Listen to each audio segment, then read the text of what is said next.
আলহামদুলিল্লাহ ওয়াসসালাতু ওয়াসসালামু আলা রাসূলিল্লাহ ওয়া আলা আলিহি ওয়া আসহাবিহি আজমাইন।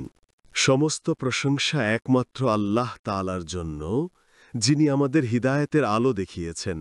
আর দুরুদ ও সালাম বর্ষিত হোক নবী মুহাম্মদুর রাসূলুল্লাহ সাল্লাল্লাহু আলাইহি ওয়াসাল্লামের ওপর, যিনি অন্ধকার যুগের মানুষকে পথ দেখিয়েছিলেন আল্লাহ আলোয়।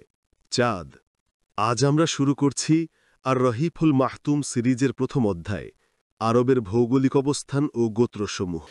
নাবী সাল্লাল্লাহু আলাইহি ওয়াসাল্লামের জীবনচরিত বলতে বোঝায় প্রকৃতপক্ষে আল্লাহ প্রদত্ত সেই বার্তা, বিচ্ছুরিত আলোক রশির বাস্তবায়ন বা রূপায়ণ, যা নবী সাল্লাল্লাহু মানবজাতির সম্মুখে উপস্থাপন করেছেন এবং যার মাধ্যমে মানুষকে ভ্রষ্টতার গাঢ় অন্ধকার থেকে উদ্ধার করে শাশ্বত আলোকোজ্জ্বল পথের উপর প্রতিষ্ঠিত করেছেন এবং মানুষের দাসত্ব ও শৃঙ্খল থেকে মুক্ত করে আল্লাহর দাসত্বে প্রবিষ্ট করেছেন।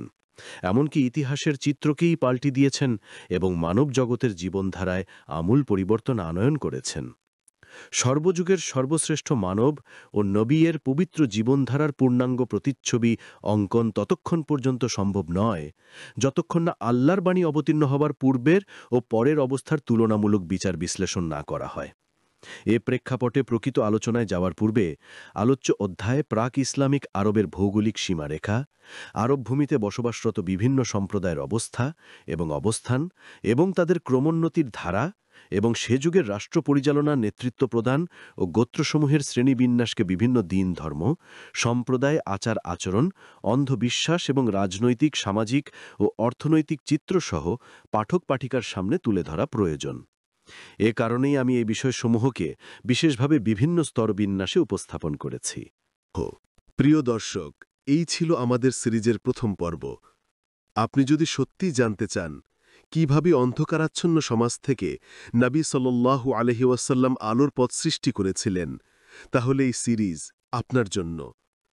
পরবর্তী ভিডিওতে আমরা বিস্তারিত জানব ইসলামের পূর্বে আরব উপদ্বীপের ভৌগোলিক সীমারেখা ও রাজ্যগুলোর ইতিহাস। তাই ভিডিওটি লাইক করুন, শেয়ার করুন প্রিয়জনদের সাথে, আর সাবস্ক্রাইব করুন দাওয়াহ মঞ্চ চ্যানেলটি, যাতে পরবর্তী পর্বের নোটিফিকেশন আপনি আগে পান। আর কমেন্টে জানাতে ভুলবেন না কোন অধ্যায়টি আপনার সবচেয়ে বেশি আগ্রহের। আল্লাহ আমাদের সবাইকে নবীজির জীবন থেকে শিক্ষা নেবার তৌফিক দিন। ওয়া আখিরু দাওয়ানা আনিল হামদুলিল্লাহি রাব্বিল আলামিন।